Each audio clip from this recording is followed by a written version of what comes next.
সাধারণত আমাদের মতো মধ্যবিত্ত ফ্যামিলিতে দেখা যায় 100 ভাগের মধ্যে 80 ভাগ হয়তো হাজব্যান্ডরাই ইনকাম করে থাকেন, হয়তো 20 ভাগ ওই বাড়িতে ইনকাম করে থাকেন গৃহবধূরা।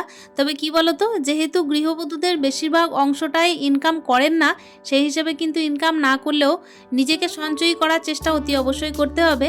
তো hello everyone, good morning, welcome back to my channel. আশা করছি আজকের ভিডিওটা তোমাদের প্রত্যেকের খুব ভালো লাগবে। নতুন আরও একটা দিনে নতুন আরও একটা ব্লগ নিয়ে চলে এসেছি আমি সুধা, বীরভূম জেলার একটা ছোট্ট শহর থেকে। সকালটা যেহেতু আমার শুরু হয় প্রত্যেক দিন ওই ছেলের পিছনে তাড়াহুড়ো করে, তাই আজকেও কিন্তু ঠিক সেম একই রকমভাবেই চলছে। আজকে সকালে 1 কাপ চা খেয়েছি, আর তারপর কি বলতো, কাপটা আমি পূরণ করিনি, তোমরা সবাই দেখতেই পেলে। আসলে খুব একটা ভালোভাবে চাটা খাওয়া হয় না সকাল টাইমে, যেহেতু প্রচণ্ড পরিমাণে তাড়াহুড়ো। আর এখানে দেখো টিফিনটা রেডি করছি। ওদিকে আজকে রান্নাটা আমি সমগ্র না দেখানোর চেষ্টাই করলাম। ফুলকপির তরকারি করবো ভেবেছিলাম, তো ফুলকপির তরকারিটা স্কিপ করে বাঁধাকপির তরকারি করেছি। দুটো বাঁধাকপি জড়ো হয়ে গেছে, যেহেতু বাজার দর কিন্তু ঊর্ধ্বগামী, কোনো রকমে কিন্তু নিম্নগামী হচ্ছে না। আসলে কয়েকদিন থেকে হয়তো কিছু কিছু জিনিসের দরটা একটুখানি কম, যেরকম কি বাঁধাকপি আর ফুলকপি। আর ফুলকপিটা দেখবে বেশি দিন ধরে খেতে কিন্তু একদম ইচ্ছে করে না, বাঁধাকপিটা যদিও বা খাওয়া যায়। আর আমি বিশেষ করে ফুলকপি একদম পছন্দ করি না, বাঁধাকপিটাই পছন্দ করি। ওই একটা গোটা বাঁধাকপির অর্ধেকটা করেছি, যেটা কিনা মুড়ি খাবারেও খাওয়া হয়ে যাবে টিফিন টাইমে আর কি। তো মুড়ি কিংবা রুটি দুটোর সঙ্গে চলে যায়, আর তার সঙ্গে হচ্ছে দুপুরে কিন্তু ভাতের সঙ্গেও চলে যায়। আজকে সকাল টাইমে ওই বাঁধাকপির তরকারি, ডালটা আর ছেলের জন্য ডিম অমলেট আর হচ্ছে আলু সিদ্ধ, এইটাই করেছি। অন্যদিকে অতিরিক্ত তাড়াহুড়োর মধ্যে অনেক কিছু রান্না করে উঠতে পারাটা কিন্তু একটা সময় সাপেক্ষর ব্যাপার। তার সঙ্গে ব্যাপার হচ্ছে, যদি বাড়িতে মেম্বার সংখ্যা বেশি হতো তাহলে হয়তো আরও দ্বিতীয়বার রান্না করা যেত। আর এখানে এক্ষেত্রে আমার ক্ষেত্রে হচ্ছে কি, যে আমি একা একটা মেম্বার, ছেলের স্কুল চলে যাওয়ার পর আমি একমাত্র বাড়িতে থাকি, তাই অতিরিক্ত হিজিবিজি রান্না করে সময় নষ্ট, তার সঙ্গে হচ্ছে গ্যাস অপচয়, তার সঙ্গে হচ্ছে এই যে তরকারির অপচয়। খাবার লোক কোথায়, তাই না বলো? তাই অতিরিক্ত রান্না বান্না করে কোনো আমার মনে হয় না মানে হয়। এতে কিন্তু কৃপণতা নয়, এটা কিন্তু এক রকমের বুঝে সুঝে চলাই বলতে পারো। সকাল থেকে দেখতেই পাচ্ছ ছেলেকে ওই যে বাঁধাকপিটা ছিল ওটা দিয়ে একটা সস দিয়ে রোল করে দিলাম। ডিম যেহেতু স্কুলে অ্যালাউ নেই, সেহেতু কিন্তু আমি একেবারেই ডিম দিয়ে কোনো রোল করে দিতে পারি না, ওই সবজি দিয়ে রোলটা করে দিই। আর এই যে একটা ডিম অমলেট, যেটা কিনা আমাদের বাড়িতে খুবই প্রচলিত, সকাল বিকাল রাত যখন খুশি তোমরা দেখতে পাবে ডিম অমলেট প্রচণ্ড পরিমাণে চলে। সকাল থেকে দেখো এই যে তাড়াহুড়োর মধ্যে ছেলেকে এই খাইয়ে স্কুল পাঠাচ্ছি। প্রত্যেক দিনের মেনুতে ঠিক একই রকমভাবেই কাটে আমাদের, এই একটা সবজি, একটা তরকারি, একটা ডাল, আর হচ্ছে কিনা ওই ডিম অমলেট, এইটা দিয়েই মোটামুটি চলে যায়। আর মাছটা যদি থাকে শুধুমাত্র আমার জন্যই হয়, বাদ বাকি কিন্তু ছেলে খায় না। তো চলো বন্ধুরা, ছেলেকে কিন্তু এদিকে আমি স্কুলের গাড়িতে চাপিয়ে দিয়ে এসেছি, তারপর একেবারে স্নানটা সেরে নিলাম। শীতকালীন দিন হচ্ছে কি একেবারে তাড়াহুড়োর দিন, সময়ের মধ্যে সময় মতো কাজগুলো না করতে পারলে একেবারে কিন্তু তাড়াহুড়োটা অতিরিক্ত বেড়ে যায়। আমাকে আজকে বাজার যেতে হবে, বাজার বলতে কি একেবারে আমাদের পাড়ার বাজার নয়, আসলে ছেলের স্কুলের চারিপাশেই বলতে পারো। ওইদিকেই আমার ঘোরাঘুরি আছে একটুখানি, যদিও বা কাজের সূত্রে। ওই যে বললাম, হাজব্যান্ড যখন থাকেন না তখন কিন্তু LIC অফিস বলো বা হচ্ছে যে কোনো ব্যাংকে বলো, সেই জায়গায় কিন্তু আমাকেই উকি দিতে হয়। সেই ক্ষেত্রে দেখো আমাদের কাছাকাছি যেটা নয় সেটা থেকে তো আমাকে দূরে যেতেই হবে। হতে পারে আমি ইনকাম করি না, একজন মিডিল ক্লাস ফ্যামিলির হাউসওয়াইফ হয়ে কিন্তু ইনকাম না করলেও আমি একজন সঞ্চয়ী হাউসওয়াইফ হওয়ার অতি অবশ্যই চেষ্টা করি। প্রত্যেক দিনের কিন্তু চিন্তাভাবনা এই একই রকম থাকে, যে সকাল থেকে কি হিসাবের মধ্যে চলছি, যাতে কিনা মাস গেলে 2 পয়সা রাখতে পারি।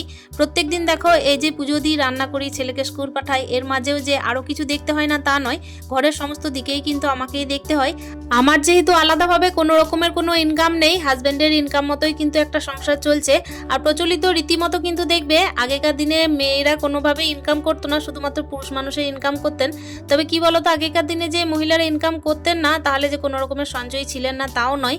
আগেকার দিনে এটা হতো যে মেয়েদেরকে কিন্তু হাতের মধ্যে হয়তো বা কোনো রকমের হাত খরচা দেওয়া হতো না, ওই টুকটাক আর কি বাজারের জন্য যা যা লাগতো সেটুকু এনে দেওয়া হতো। আর তার সঙ্গে কিন্তু সমস্ত রকমের ম্যানেজমেন্টের দায়িত্ব ছিল একমাত্র পুরুষ মানুষের ওপর।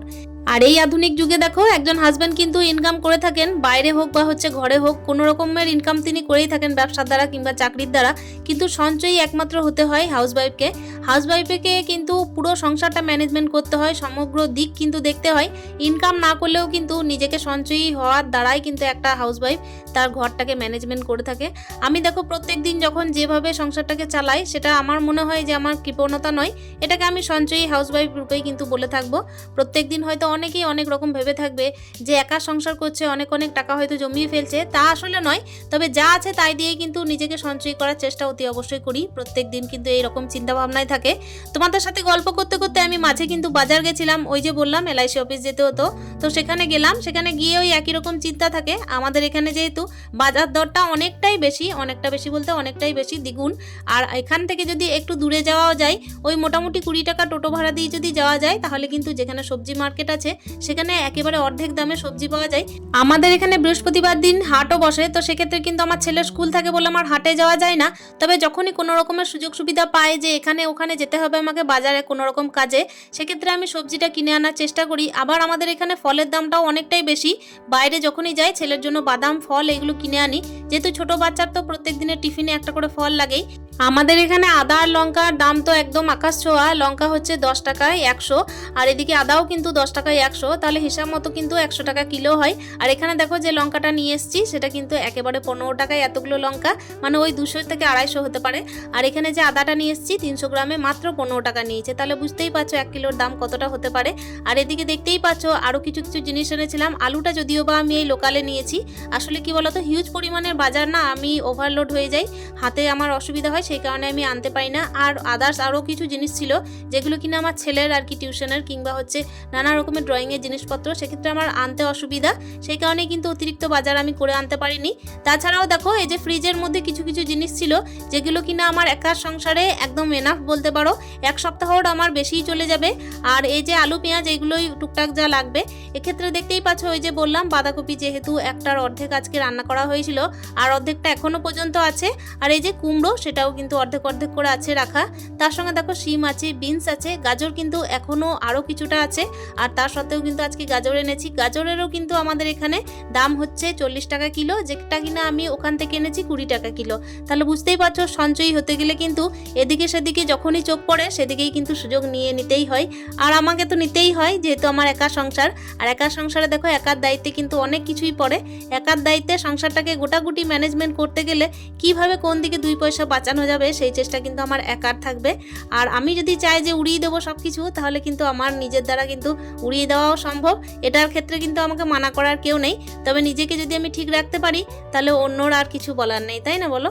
তো চলো দেখতেই পাচ্ছ ওদিকে আমি সবজিগুলোকে বাইরে বের করে দিলাম। আর এই যে ফ্রিজের মধ্যে যে সবজি রাখার জায়গাটা ছিল ওটা অতিরিক্ত নোংরা হয়েছিল, ওই জন্য আমি এখন ধুয়ে নিচ্ছি। ফ্রিজটাকে একদিন পরিষ্কার করতে হবে, তবে ইদানিং আমি সময়ের অভাবে করতে পারছি না। তো চলো বন্ধুরা, এদিকে কিন্তু ফ্রিজটা আমি ভালোভাবে জল দিয়ে পরিষ্কার করে দিই। আর ওদিকে দেখতেই পেলে টেবিলের মধ্যে গোটাই কিন্তু সবজিগুলো ছড়িয়ে রেখে দিয়েছি। আমার অনেক শখ ছিল যে আমি যদি কিছু ইনকাম করতে পারতাম, তবে জানি না জীবনে কোনো ইনকাম করতে পারবো কিনা, হয়তো বা সংসারের পিছনে 1 পয়সা দিতেও পারবো কিনা। তবে কি বলতো আজকালকার আধুনিক যুগের এই চিন্তাভাবনা কিন্তু খারাপ নয়। সত্যি কথা বলতে এই আধুনিক যুগে এই চিন্তাভাবনা রাখাটা খুবই দরকার। আর আমাদের মতো হাউসওয়াইফরা যারা কিনা কোনো রকমের ইনকাম করে না, তারা কিন্তু সঞ্চয়ী হতেই পারে। সঞ্চয়ী না হলে কিন্তু কোনোভাবেই কোনো কিছুই করা যায় না। আমার তো সব রকম চেষ্টা থাকেই থাকে। এখনকার বর্তমান যুগে দেখো এতটাই হিউজ পরিমাণের খরচ, যে খরচটাকে মেনটেন করতে গেলে কিন্তু একটু সঞ্চয়ী হতেই হয়। তবে এমন নয় যে সঞ্চয়ী হলাম মানে ওই যে লাখ লাখ কোটি টাকা জমিয়ে নিলাম, ওই যতটুকু আজ খেয়ে কালকে কি আর খাবো সেই রকম চিন্তা তো অন্তত না করতে হয়। এরকম কিন্তু চিন্তা ভাবনা নিজের মনের মধ্যে রাখতেই হয়। এই যে দেখতেই পাচ্ছ কি এনেছি সবজি। বেগুন তো ছিলই ফ্রিজের মধ্যে, গাজর কিছুটা ছিল, তো ওই গাজর এনেছি। আর এই যে দেখতেই পাচ্ছ আদা, লঙ্কা এই সমস্ত কিছু এনেছি। এখানে দেখো বাঁধাকপিটাও নিয়ে এসেছি, সেটা হচ্ছে আগের দিনে। বাঁধাকপিটা 20 টাকায় নিয়ে এসেছি, আর বাজারে হচ্ছিল যেখানে আজকে গেছিলাম সেখানে 10 টাকায় পাওয়া যাচ্ছিল। আমলকিটা নিয়ে এসেছি, সেটা আমাকে 5টা দিয়েছে, একটা জানি না কোথায় আমি ফেললাম এই মুহূর্তে। তো আমলকিটা আমাকে 5টা দিয়েছে 10 টাকায়। আর ওদিকে টমেটো নিয়েছে, সেটাও কিন্তু 10 টাকার। আর আমাদের এখানে কিন্তু 40 টাকা কিলো টমেটো, ওখানে কিন্তু বাজারে একেবারে 15, কোথাও হচ্ছে 20, এইভাবেই দাম দর ওখানে চলছিল। তো কি বলো তো বন্ধুরা, যদি কিনা আরও কেউ সঙ্গে থাকতো তাহলে হয়তো আমি কিছুটা বাজার যেগুলো আর কি স্টোর করা যেত সেগুলো নিয়ে আসতাম অতি অবশ্যই, কিন্তু এতটা আমার একার দ্বারা সম্ভব ছিল না, সেই জন্যই কিন্তু এইটাই নিয়ে এসেছি। আর তাছাড়াও চিন্তা ভাবনা করলাম যে অতিরিক্ত হিউজ পরিমাণে সবজি এনে সেটা নষ্ট হয়ে যেতে পারে। নেক্সট টাইম আবারও যদি কোনো রকমের কোনো কেনাকাটা থাকে বা হচ্ছে কোনো রকমের কোনো দরকার থাকে তাহলে অতি অবশ্যই আবার সবজি নিয়ে চলে আসবো। তো দেখতেই পাচ্ছ এখানে কিন্তু সবজিগুলোকে এক এক করে প্যাকেটের মধ্যে ভরে রাখার চেষ্টা করছি। এখানে দেখতেই পাচ্ছ সবজিগুলো আমি একটা ক্যারি ব্যাগের মধ্যে ভরছি। আসলে কি বলতো, যেহেতু আমার নতুন সংসার তাই পলি ব্যাগগুলো এখনো কেনা যায়নি, যেগুলো আর কি অনলাইনে পাওয়া যায়। চেষ্টা করব ভবিষ্যতে কিনে নেওয়ার, আস্তে আস্তে জিনিসগুলো করে নেওয়ার চেষ্টা করছি। এই যা, তো চলো বন্ধুরা, এখানে কিন্তু সবজিগুলোকে একেবারে ফ্রিজের মধ্যে ঢুকিয়ে দিলাম। মূলত দেখবে একটা ইনকামের ওপর নির্ভর করেই একটা সংসার দাঁড়িয়ে থাকে। আর শুধুমাত্র সংসারটা যে দাঁড়িয়ে থাকে তা নয়, আজকের বর্তমানে যা খাচ্ছি কালকে কি খাবো, তার সঙ্গে হচ্ছে ভবিষ্যতে আমাদের কিভাবে চলবে, এটা কিন্তু একটা ইনকামের উপরেই ডিপেন্ড করে।